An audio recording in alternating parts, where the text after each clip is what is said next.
Very good morning. सकाळचे 9 वाजलेत. रातकिड्यांचे पक्ष्यांचे आवाज अजूनही किती मस्त वाटतात ऐकायला.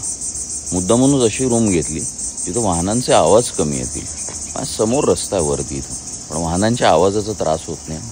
चहूबाजूनं पोफळीच्या आणि नारळीची झाडीनं हे सगळा परिसर वेढलेला आहे. पोफळी म्हणजे सुपारी. आणि इथं ही चिऱ्याची रूम आहे. 2च रूम आहेत. इथं आम्ही राहिलोय. आणि रूम मधनं व्ह्यू किती सुंदर वाटतं. रखरखीत ऊन येत नाही या डोळ्यावरती. गुड मॉर्निंग माऊ.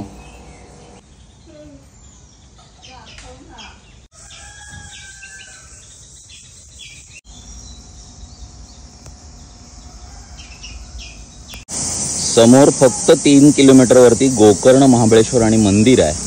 अलीकडे उजव्या हाताला आम्ही हे मनोमाया स्टे. एवढी झाडी बघितल्यावर आम्ही बाहेरनंच ॲक्च्युली मनातून पक्क केलं होतं की इथे राहूयात. फक्त रूम कशात पाहायचं बाकी होतं.